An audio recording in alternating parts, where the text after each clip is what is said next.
Hi, everybody. I'm Brittany Lewis, a breaking news reporter here at Forbes. Joining me now is Gregory Brew, senior analyst with Eurasia Group. Gregory, thanks so much for joining me. Thanks for having me back, Brittany. Before we even get into the conversation, I want to give us a little time code here. It's a little past 10 a.m. on Tuesday morning because we're talking about the conflict between Israel and Iran and the United States' involvement, and this is a fluid situation. Let's give a little bit of a timeline of the past 2 weeks, because earlier this month, Israel launched a series of strikes on Iran's nuclear and military sites, and since then, each side has exchanged attacks. Over the past weekend, the United States dropped bunker-busting bombs on multiple nuclear facilities in Iran, and then on Monday, Iran telegraphed what has been viewed as a largely symbolic retaliation by striking a U.S. airbase in Qatar. Hours later, on Monday night, President Trump announced a complete and total ceasefire between Israel and Iran. But as of now, that ceasefire seems to be in a really tenuous position. Talk to us about the moment we're finding ourselves in right now. Sure. So first of all, that's a great breakdown. It has been a momentous 2 weeks. It's been a momentous 24 hours or 2 days since the U.S. bombed Fordo and Iran retaliated. But where we are right now, I'd call it a shaky ceasefire.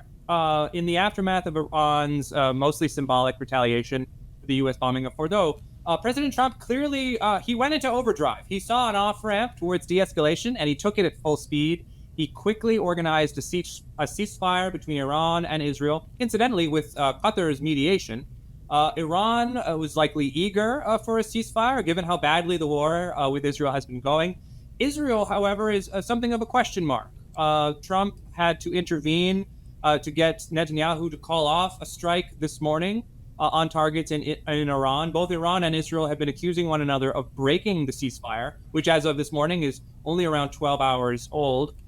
So whether it continues to hold is something of an open question, but I think we can determine that Trump wants this ceasefire to hold. He has been on the airwaves. He's been on Truth Social, posting constantly, calling on Iran and Israel to stand down, noting that oil continues to flow, that oil prices are falling. I think the president sees this conflict as over. He wants Israel to claim victory, take the win, and he wants both sides to de-escalate. Yeah, shaky ceasefire at best, as you put it. President Trump was angry this morning talking to reporters. He accused both sides of violating the ceasefire agreement, and he said as soon as the deal was reached, Israel, quote, came out and dropped a load of bombs, the likes of which I've never seen before. He also added this, quote, we basically have two countries that have been fighting so long and so hard that they don't know what the expletive they're doing. President Trump, as you noted, wants a ceasefire. Does Israel want a ceasefire? You said Iran wants a ceasefire, but what does each side want here? So Iran's position is actually fairly easy to characterize. Iran wants this war to end. The Islamic Republic's regime, from Supreme Leader Ali Khamenei on down, wants a ceasefire so they can preserve what's left of their nuclear program, their military infrastructure. The regime's goal in this war has been survival. Obviously, there's been lots of talk of regime change or regime collapse. I've never really taken that talk seriously. From what I can tell, the Islamic Republic has been holding on to power inside Iran. But this war was a threat to the security of the regime, to Khamenei's position. And so bringing the war to a swift end was in the interests of the regime, even with the U.S. bombing Fordo, even with this the U.S. crossing a significant red line. For Trump, I think he saw the strike on Fordo as a one and done, right? A chance for the United States to support Israel, destroy Iran's facilities that Israel could not destroy by itself, but after that, walk away, right? Not allow the United States to be dragged into a protracted war. And that appears to be the dynamic playing out between the U.S. and Israel right now. While I think, Prime Minister Benjamin Netanyahu in Israel maybe would have seen value in continuing the war, at the same time, Israel has, at least for now, accomplished its main war goals. Iran's nuclear program has been, if not destroyed, then significantly degraded. Iran has been weakened. Iran will have to focus on internal reconstruction rather than threatening Israel for at least a little while. Netanyahu has claimed a big win. He's likely bolstered his domestic political position. So I think from one point of view, he's willing to stand down. But clearly there's pressure from Trump on Israel to pull back, to cease the strikes on Iran, to pursue de-escalation. And given how important the United States is to Israel's security, given how heavily Israel relies on the U.S., not just for munitions and armaments, but also for support in its defense, The U.S. has been giving Israel a lot of help over the last 2 weeks in shooting down Iranian missiles and drones. I think it's quite likely that Netanyahu bends to Trump's wishes and the ceasefire holds for at least a little while. But again, I would note this is a shaky ceasefire. Iran and Israel remain implacable foes. They remain enemies, regional antagonists. And so the odds of this war resuming at some point in the future are quite high. Presidents in the past have said Iran cannot have a nuclear weapon. Even some of our allies who weren't very happy with the way President Trump went about the strike over the weekend started by saying the caveat, well, Iran cannot have a nuclear weapon. President Trump, Vice President J.D. Vance have said that Iran's nuclear program has been obliterated, is the word that they're using, from the strikes over the weekend. There is some reporting that suggests that while it suffered a setback, it's not as obliterated as the administration is saying. I mean, what is the current state of the Iranian nuclear program right now, and does it have the opportunity, or will it have the opportunity to rebuild? Well, I think it's important to note that going into this conflict, there was a general consensus that while you could use military force to significantly damage Iran's nuclear program, set it back from an ability to develop a weapon, which incidentally, the intelligence still suggests it was not preparing to do in advance of this war. While you could do that, you can't destroy the program. Iran has developed this nuclear program domestically over the course of several decades. It's used its own domestic resources. It's used its own knowledge base.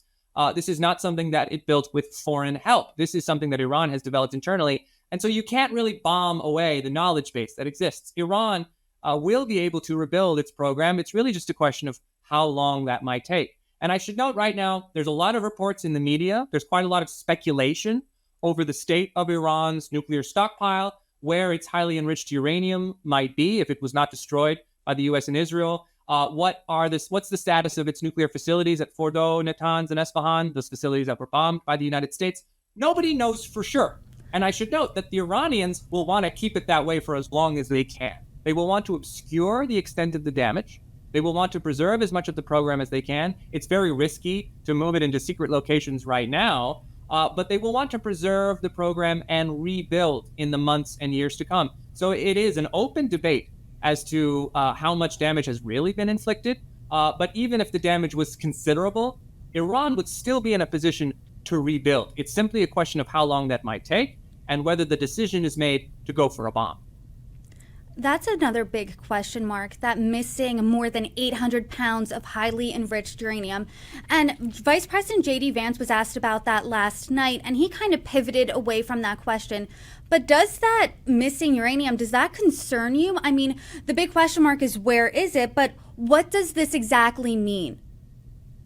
So again, going into the war, we knew what we knew about Iran's nuclear program because Iran was still cooperating with the International Atomic Energy Agency. There were still inspectors going to Fordow, Natanz, and elsewhere, making reports, delivering information that was then publicly available. Iran was still cooperating. When the war began, that cooperation ceased because of the war. Iran argued to the agency that the situation was too dangerous, that there were threats to the inspectors, and that when the war ended, that cooperation would potentially resume. But I think it's likely that Iran does not allow the IEA back in, at least for a little while. So this is creating a lot of uncertainty about what the state of Iran's program is. Where is the highly enriched uranium? The Iranians have publicly claimed that they moved it to secure locations. That could include the locations which the IEA has observed in the past, or it could mean undisclosed locations, secret locations. Again, we don't know. Vance's answers in interviews suggests that the United States is still trying to determine where the highly enriched uranium might be. The last thing I'll note is this uranium that exists can't get Iran to a bomb by itself. Iran needs to enrich uranium to a level of 90% in order to develop a warhead. When this war began, it did not have a stockpile of 90%. The highest level that it had enriched to was 60%. 60% is technically very, very close to 90. They can get to 90 if they enrich, but they will have to rebuild their enrichment capacity. And that's what matters. The strikes on Fordow, Natanz, elsewhere have likely damaged, if not destroyed, Iran's ability to enrich uranium. And that means it's going to create some time, it's going to create some space between what they have now and what they could potentially have in the future. I think that's what the vice president was getting at. But again, if Iran has taken its stock of uranium and hidden it in undisclosed locations, if Iran refuses to cooperate with inspectors, if it potentially exits the non-proliferation treaty, those would all be varying, worrying signs suggesting that the regime has potentially made the decision to advance with weaponization. What do you make about the mixed messaging regarding regime change? Because Vice President J.D. Vance over the weekend said, we don't want regime change. Secretary of State Marco Rubio said that regime change was not the goal. Defense Secretary Pete Hegseth said that the mission was not about regime change. Then President Trump kind of, did a 180 a bit there, and he went on Truth Social and floated the idea of regime change. This morning he said he doesn't want regime change, though, that could cause chaos. What do you make of that talk? So on the one hand, we should acknowledge the Islamic Republic is not a popular government. It is facing widespread dissent amongst its own population. It likely has lost support of the majority of Iranians. Dissent is very high. Dissatisfaction is very high. This is a government that uses repression, oppression, has not allowed for political freedom, freedom of speech. There are onerous censorship and social laws constraining how people can act. And of course, the government itself is an authoritarian government where Supreme Leader Ali Khamenei has overwhelming authority over decisions. So this is not a popular government. That being said, I didn't think that this war threatened the security of the regime if it ended fairly quickly. If the war had continued, then I think that would have been a difficult situation for the Islamic Republic to manage, given the disparity of forces, given how Israel has conventional military superiority. But it didn't appear to me that Israeli airstrikes alone would topple the regime. The Islamic Republic has a very advanced, very elaborate security apparatus that it has used many times to hold on to power inside Iran. And in order to actually affect regime change, you would likely need to go into the country. There would need to be some kind of ground offensive to go in and change the government along the lines of what we saw with the U.S. invasion of Iraq in 2003. Obviously, that has never been really suggested by the United States or by Israel. I think Israel wants to see regime change. It's an aspirational goal. I think for the United States, there was always a threat that if the regime felt that the U.S. was trying to topple it, that could provoke more intense escalatory behavior. If Khamenei and the rest of Iran's leaders felt that they were at threat, that the United States was coming for them and was going to try to change the government, then that raises the risks of more intense escalation, potentially escalation against the Gulf, against energy facilities, or against the Strait of Hormuz. So I think it was important for U.S. leaders to signal, even with the bombing of Fordow, the U.S. goal was directed at the nuclear program, was not directed at the regime.